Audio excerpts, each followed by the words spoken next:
Some criticisms of Eyes Off is that it doesn't explain why some people perform better when in certain emotional states and others do not.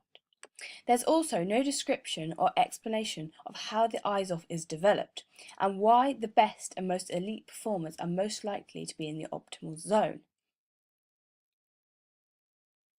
There are different strategies, cognitive and somatic, which can be used by performers to control stress and anxiety. A somatic technique for controlling anxiety and stress includes breathing control. Breathing control is a way of relaxing the body and lowering anxiety, stress, and arousal. It involves the individual being calm, focused, and relaxed. Diaphragmatic breathing is used to help the individual focus on being relaxed. This type of breathing involves the diaphragm being contracted, air flowing into the lungs, and the chest rising. This is also known as deep breathing. It helps a person relax and calm any nerves or stresses. For example, a badminton player. So it can be used when someone is feeling stressed, as all their smashes that they have been doing keep on going to the net, and they're worried about, it going back. They're worried about going back onto the court and continuing to play. Breathing techniques and breathing control can help by making a person feel less stressed and anxious, and so there feels that there's less pressure on them, and so they'll feel more confident with their play. So they will hopefully relax and kind of untense and start to get the smashes over the net. An example for a netball, if the shooter keeps on missing, it can be used to help them relax and calm down, so they'll be less anxious and stressed. So this will mean their shots are more likely to be more likely to go in and more likely to be accurate.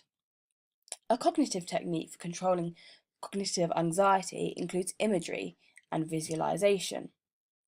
Imagery is about making mental pictures of performances which have been successful and have shown a good ability. Imagery can help a performer with their confidence in their play. It can either help with a new experience of a certain situation, or it involves recalling how the individual felt in a previous situation.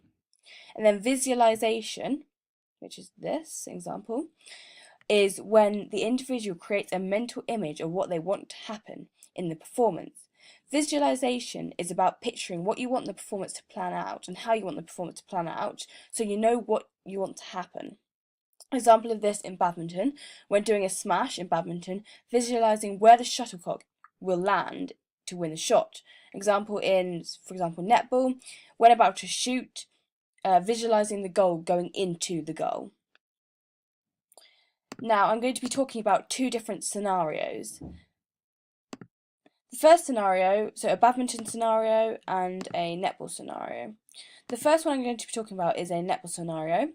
I'm going to be talking about a netballer in position who plays position goal shoot and analysing it. So in this scenario, state anxiety is shown.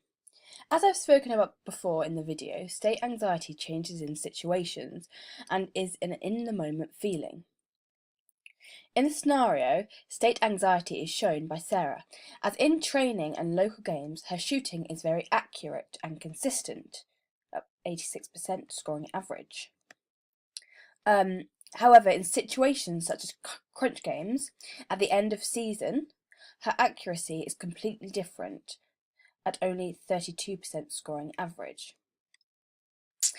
As, depending on what her environment and scenario Sarah is in, depends on her shooting accuracy. It is implying that Rachel, her teammate, could be displaying trait anxiety, as she is good in game situations and is getting player of the match regularly, therefore showing her consistency. Trait anxiety is shown as Rachel thrives off any environment and so behaviour stays consistent. Sarah will most likely be experiencing cognitive anxiety, as she is aware of Rachel's attitude towards her and knows how unsupportive Rachel is being and how Rachel isn't accepting her poor performance.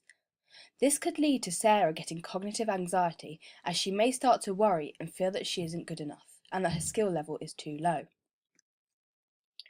It isn't clear that somatic anxiety is being displayed by Sarah. However, somatic anxiety could be a major factor why her shooting performance is poor during crunch matches. This is because She may be feeling very nervous, and these nerves may be affecting her game. Her nerves may be in the form of feeling butterflies in her stomach or many other things, such as having a high heart rate. So these are all characteristics of somatic anxiety. So next, moving on to distress. So distress is bad stress and worry. Sarah, throughout the crunch match, is most likely to be feeling distressed, as she will be worrying about her performance if she keeps on missing. The more she misses, the more anxious and stressed she'll be feeling, and this will only make her performance worse, and she'll continually be thinking that she's unable to meet the demands. An example of when eustress is displayed is by Rachel, opposed to Sarah. Eustress is good stress, and so Rachel is an example of eustress, as the sporting environment is what she's thriving off to make her performance really good. The atmosphere for Rachel is clearly making her more focused, motivated, and making her performance better, which is exactly what eustress is. Eustress could be displayed by Sarah when she's in training and doing local games, as her performance is good and therefore she must be focused. But as soon as she performs in more important matches, her stress turns more into distress. So there are many different stressors which are affecting Sarah's performance. The first being her sports environment. When she's performing her crunch matches, she has spectators watching compared to just at training. The spectators will make Sarah feel under more pressure and stress to perform well, which can sometimes do the complete opposite and make her perform worse.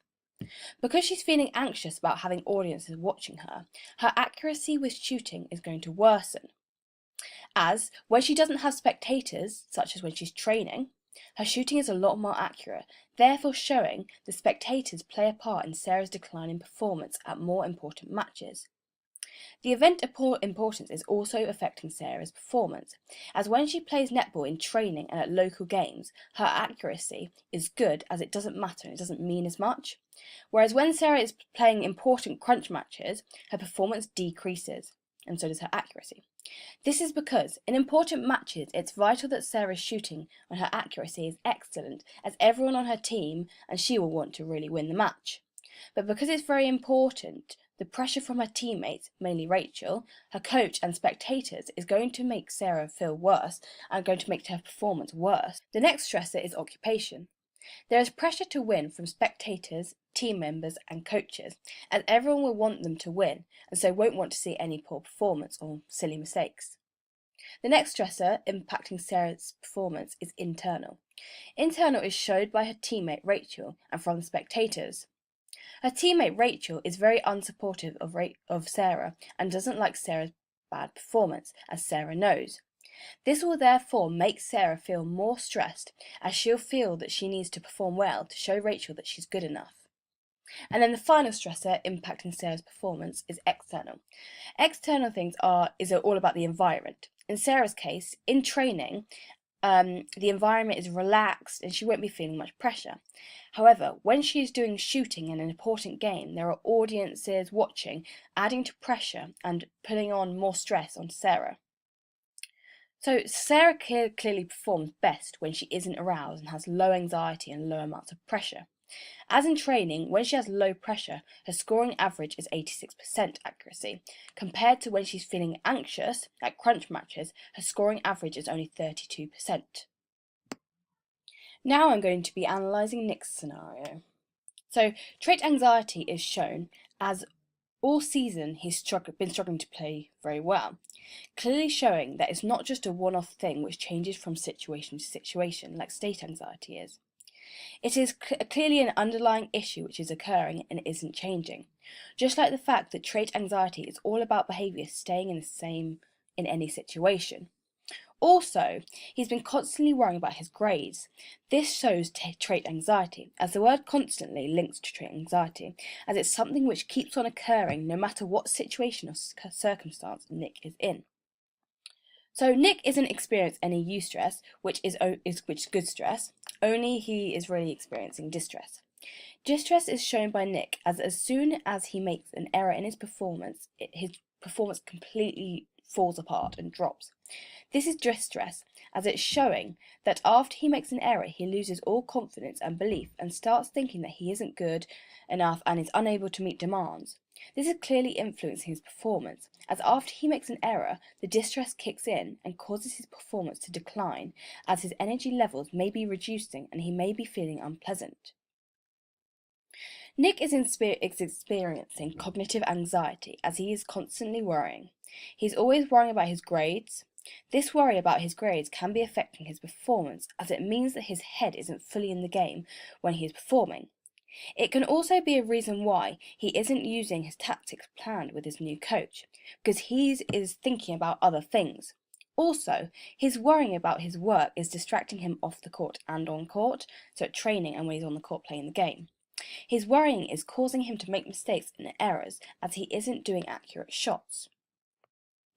Nick is experiencing somatic anxiety as he is feeling nauseous before games. Somatic anxiety is physiological and so occurs inside the body. Nick is feeling nauseous before a game, which is making his performance worse as he is unable to concentrate on getting prepared for the match and thinking about tactics to use, which his new coach has gone over with him. This then means that Nick isn't using his tactics in the game and his shots are not accurate and precise, therefore meaning that he'll make errors, and when he makes the errors we know that Nick's performance completely falls apart. Nick feeling nauseous may also make it more likely to increase his heart rate and blood pressure, making him even more nervous.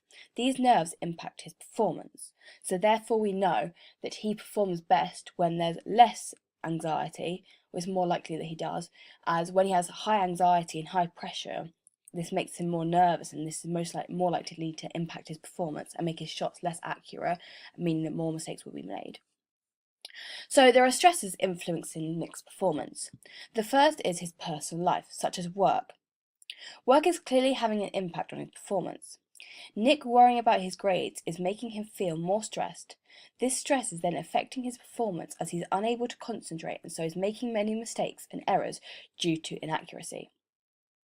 Also, because he spends so much time doing his homework, this may mean that he isn't having enough time to practice his badminton, and so his performance will drop as a result.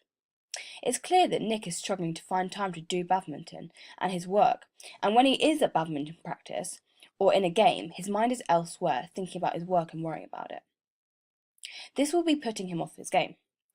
Also, because Nick is having extra coaching lessons from his new coach, it means that there will be less time for him to work, and he may be stressed about this, and so during the extra coaching sessions, he may not be completely listening, and his mind may be elsewhere thinking about his work and worrying about that. Occupation is another factor influencing Nick. As Nick is representing the college, this additional pressure to win can cause stress. Also, the coach setting up new targets, tactics, game plans, strategies upon Nick can make him feel more stress, as he may be feeling he needs to meet these targets in order to improve, and when he's not meeting these targets, he may feel extra stress and anxious. If he is performing badly, this will most likely knock his confidence when playing, maybe meaning that he plays much safer shots that are very easy to return by his competition, or just meaning that in his play there are a lot of little silly mistakes that are being made. The sports environment and internal factors are some other factors that are influencing Nick's performance. His coach, although is trying to be supportive, may be making Nick feel more stressed and worried. Nick may feel pressure from the coach to do well, as he's representing his college and doesn't want to let his coach down. Especially if he wants to keep up his number 2 seed in the college, he may feel pressured to keep it up and stay on top. Also, if the coach is teaching him new tactics and new strategies and game plans, Nick may feel a bit overwhelmed with all of the new tactics and advice. And then external is just that his work is meaning that he's going to be feeling stressed, as he'll be worrying about his grades. So overall, we know that Nick plays best, well, most likely anyway, Nick plays best when he is at his optimal levels, as he won't be making any silly mistakes or any mistakes at all.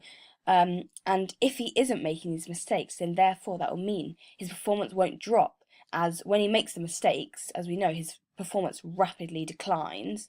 But then if he's not making the mistakes because he's at his optimal level, then his performance can't decline.